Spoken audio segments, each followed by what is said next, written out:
Welcome to this second part of the 4-part series on rheumatoid arthritis, where we look into the treatment options, including certain surgical options that are available for treating rheumatoid arthritis.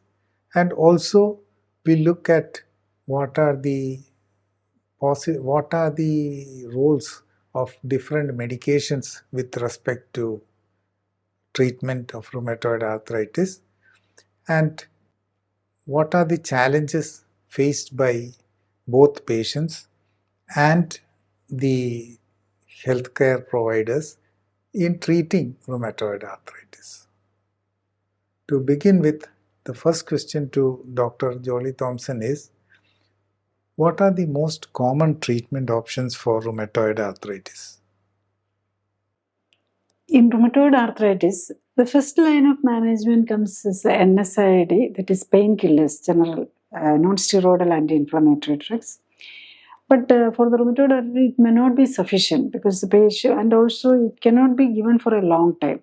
So usually doctors add steroids also, and may not be, most of them will not be getting relief. And again, there will be other non-steroid, this DMARDs, that is disease modifying agents type of medicines are available now, and so many newer medicines are coming up. So these are having these all are immunosuppressants. Actually, we are playing with the immunity actually. So it is a autoimmune. The immune system in our body is attacking the joints. So we'll give immunosuppressant for that. So all these medicines which we are using is immunosuppressants. That is, these painkillers are only acting on the pain receptors. The steroidal anti-inflammatory agents are affecting all the immunological parameters as a blanket. So that is why all these medicines have these side effects also. DMARD is actually the most commonly what I am seeing is this. Usually this rheumatoid arthritis is treated by the rheumatologist. The rheumatologist is using methotrexate, one of the medicine. That's actually an anti-cancerous medicine. For a long time it was used only for the cancer, but after for the last two decades, I think, it is used for this autoimmune disease like this rheumatoid arthritis and psoriasis, that skin disease also, etc. And next came this more advanced or more stronger medicines like mycophenolate, sulfasalazine, and now these biologicals. The latest development in this field is the biologicals actually. That is most commonly used nowadays is tofacitinib, and also there are injections also available. Monoclonal antibody sort of injections are also available. The latest medicines can be taken once in a week or once in a month, and different ways. The latest medicines will be more costlier because of the patent, before the patent expiry. That will be, there are injections which cost from 10,000 to 50,000 per injection and all. So many medical options are there. That is one of the advantage for the physician. But the problem is the side effects. And after some time, after one medicine, initially it will be giving a result, but after some time the pain will be coming and more medicines. And another one medicine which is commonly used is hydroxyquinone, HCQ. So many medicines are there. Actually, the options for the doctors is so many. But the problem is major is the you had to add and change the medication and its side effects also. When we talk about this treatment, generally what we see is everyone starts with painkillers, then they get into steroids, then DMARDs, and then biological therapies. But what really usually we notice is that this seems to be like they have to pass through all these stages. Why is that so? Why is it that, once they begin with these painkillers, there is that it doesn't usually end there, or it doesn't end with the next one, but it goes on adding up? See, the problem is with the immune system. Immune system is attacking the patient's own cells. What we are trying this in the modern medicine, what the treatment that is medicines is actually suppressing the immune system. But usually after some time, because of this suppression and this mobility problem, they will get weight gain or the fat gain, and along with that other comorbidities also come. So if the diabetes also start again adding of medicines, that is, or the hypertension, the patient with diabetes, hypertension, and even depression and mental anxiety, so many problems can occur. And all these medicines are actually for the immune, for the body, it is all toxins. So you are in a way, even if you are giving us a medicine, it is actually toxin and it is again derailing the immune system. So in basically in my experience, actually I have seen many patients who is taking, or usually now the specialist already are diagnosed, and it is the specialist is rheumatologist, and they will be the one who is usually using DMARDs and biologicals, and only used by this rheumatologist actually, because so many medicines, so this general physician and all will not be able to deal with this latest medicine. So the patient will be taking 3, 4, 5 medicines, but relief will not be there. But because of that, they will be maybe doing reasonably well. But some people get 1 or 2 without 2 or 3 medicine, they will be symptomatic free. But if, any of these medicines also is having long-term complications. Even the HCQ, which is very commonly used, it can affect your vision. So many patients, they will not they're not knowing the importance of checking the vision. But even if the vision is getting affected, if you can only stop the medicine and you can change over to another medication only. So that even if you are taking a medicine, definitely you should check with the side effects of that medicine also. We hear that, that in the future or near future, gene therapy could also be useful for those who are suffering from rheumatoid arthritis. What is the present status of such developments? See, gene therapy, we are talking so much about the gene therapy in nowadays, and we hope in everything can be corrected. But for as far as rheumatoid arthritis is concerned, I don't think, as I'm giving my personal opinion, that gene therapy, till now there is no established gene therapy. There are some trials and all is only going on. But I don't have much hope in the gene therapy, because the reason is it is not a single gene disorder or anything. So if you want to develop a medication for as a gene therapy, you should have a clear idea about what is happening for the gene. And here in the rheumatoid arthritis, it is not, there is some multifactorial genetic inheritance is there, but you can alter the epigenetic factors. Even if there is HLA-B27 positive patients also, if you correct the lifestyle, you can correct your lifestyle and you can control the epigenetic factors and you can reverse the disease.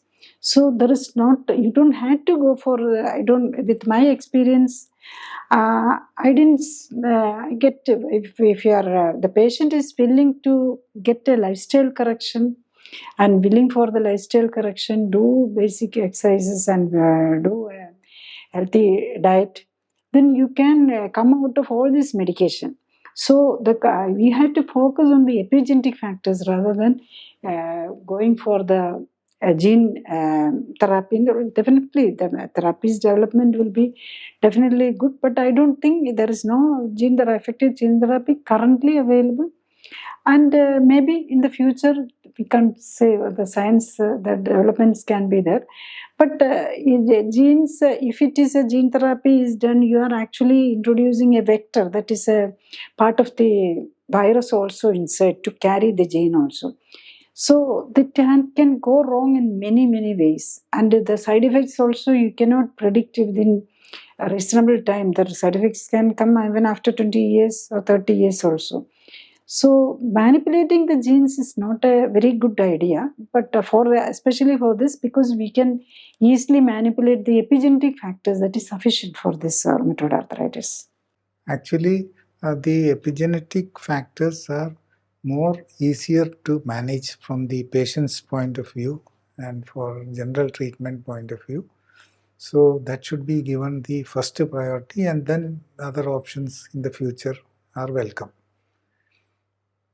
In the case of rheumatoid arthritis patients, sometimes surgeries are recommended, but at the same time, normally the results of surgeries usually don't appear to often be attractive to the patients. Because what should actually patients expect from surgery for different aspects of rheumatoid arthritis? For the rheumatoid arthritis, surgery has not really much role. If the joint is totally deformed and if it is alignment is gone, for example, if the hand is this elbow is always kept like this and it is deformed, if you want to straighten it up, you may be able to do some it is actually there's no elbow replacement. It is applicable, the replacement of the joint is only for the knee and only the very knee and hip only it is available. If only one joint is affected and if it is knee or hip and it is mobility is gone, then there is a role for the knee or hip replacement.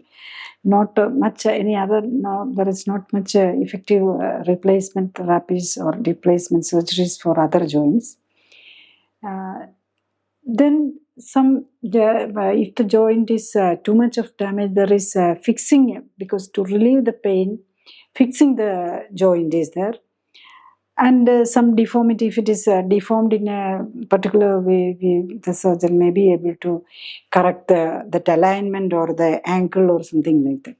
But it will not improve much of the quality of the life, or you cannot, the functions will not be able to regain. The most important thing we should understand that this is it's a progressive disease, and now there is effective measures to prevent such deformities.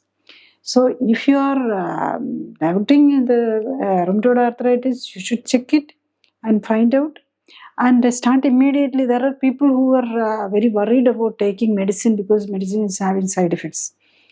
Definitely medicine is having side effect, but once the joint is fixed, then it will be very difficult. Because I have seen many patients, they can even hold a cup, or even they cannot feed themselves, they cannot eat a food, and even not even open a bottle. So that much deformity can come. So the modern medicine, there is medicines to reduce the inflammation, so the fixity etc. can be reduced. But it is not good to take any of this medicine long time. If you are symptomatic, you can short time you can take it, and then go to the lifestyle correction, and you come out of the medicine. That's what is, you should one should aim. I had seen in India there is so many other mode of treatment other than the modern medicine itself, like Ayurveda is there, homeopathy is there, and Unani, even Ayush. Everywhere there is some hope is there. But the thing is, modern medicine is the definitely very effective pain relief, and the anti-inflammatory medication is there, and it will give dramatic result in the beginning. But the long time, it is very good, but it is long time, it can create a problem. So for the long time, initial, you can take any of this and get a relief from the symptom and protect your joints from going to fixity or the stiffness and all, and come out of the medication with the lifestyle changes actually.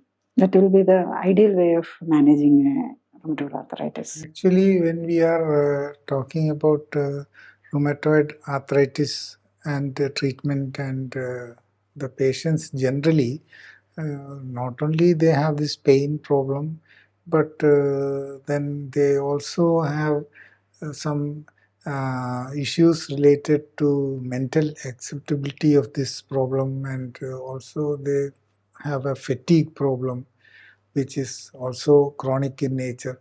So, what is your understanding of this? How can patients in their current treatment methods face this mental health challenge, fatigue challenge, and the pain is definitely a part of it. See, when you are strained and pain, definitely mental stress will be also there. And this, when we think of this rheumatoid arthritis, it's an autoimmune disease and it can affect any part of the our body. So it may not be this joint alone.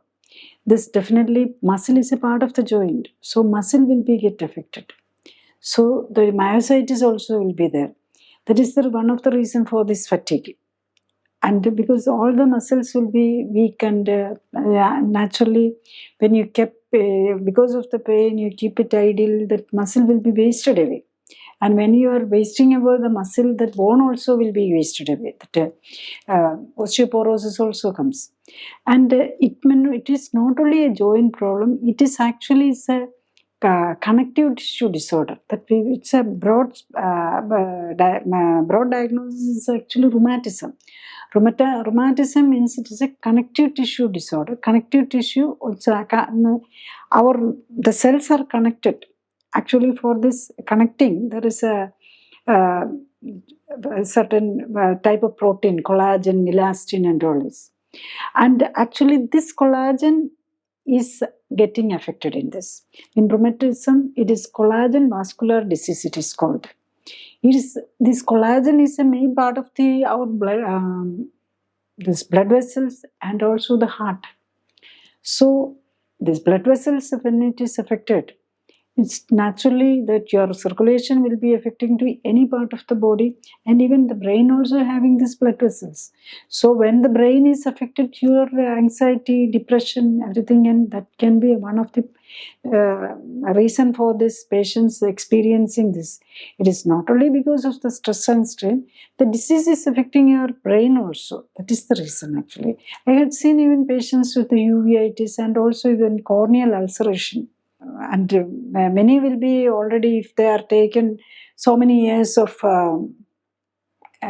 steroids and they may be diabetic, they may be on insulin and antihypertensive, so many medications they will be taking.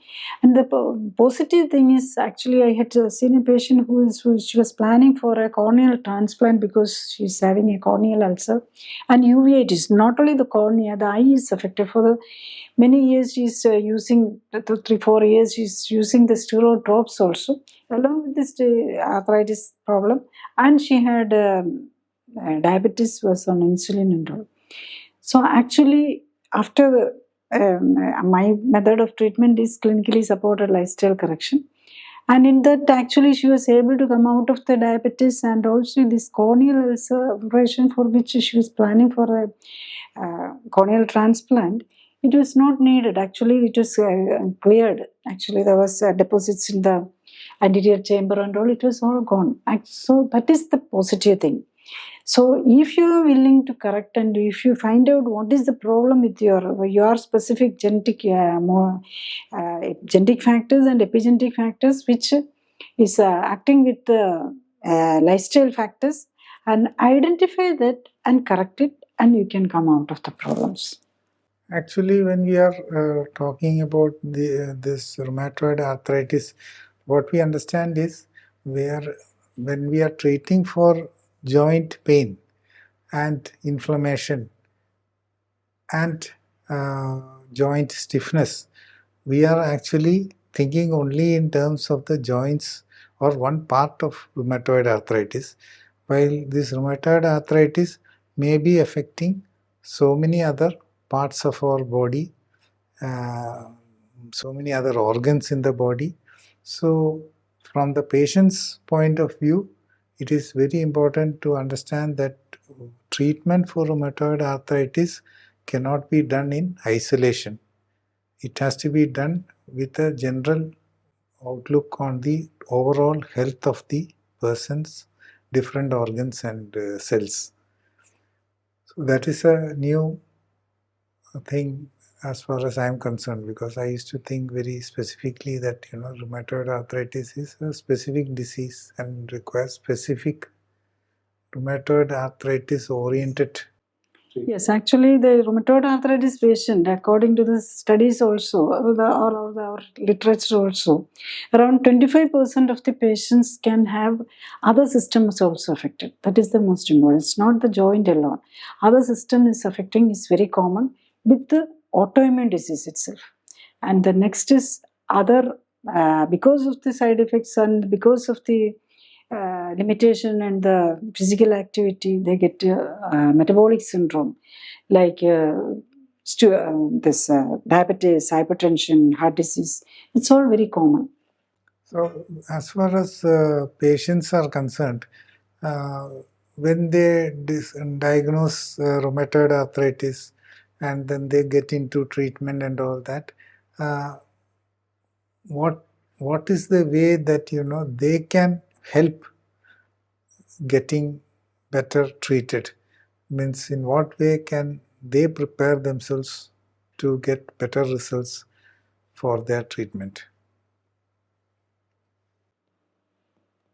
See, one thing, the rheumatoid arthritis patient is very reluctant for the exercise because of the pain.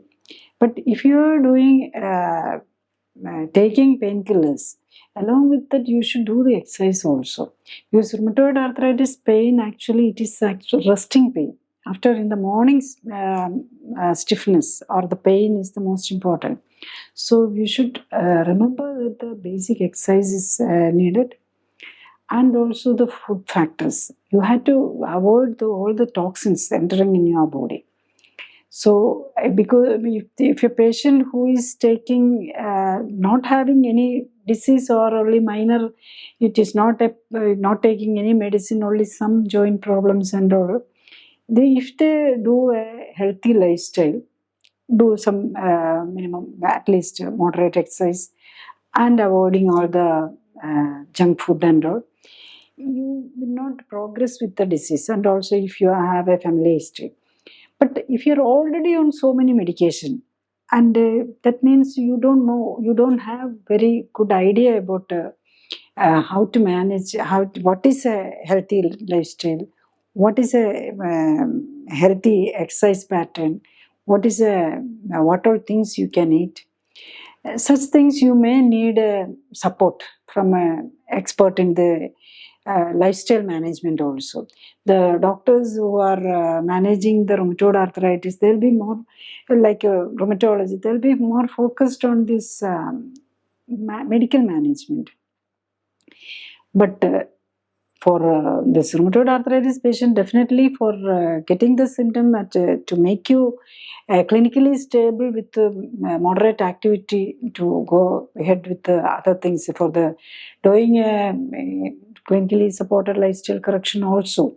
You need basic fitness is needed, or lifestyle correction itself need some basic fitness. So you can stabilize your system and reduce your pain with the modern medicines, and then definitely take expert guidance on the lifestyle correction. So, what we understand is that basically treatment for rheumatoid arthritis, though it is a chronic condition, it is ideal if the patient can take treatment for a limited period of time and return to as normal a lifestyle as possible, avoiding what are the factors that create flares in their rheumatoid arthritis. So this means that continuous medication, lifelong medication is something that should be very carefully observed and if necessary possibly avoided, as taking lifetime medications usually seem to be uh, turning out to create more side effects and negative aspects. So there is hope that with lifestyle correction and taking care of one's food habits and other epigenetical factors, it is possible to try to return to as normal a situation as possible. Thank you.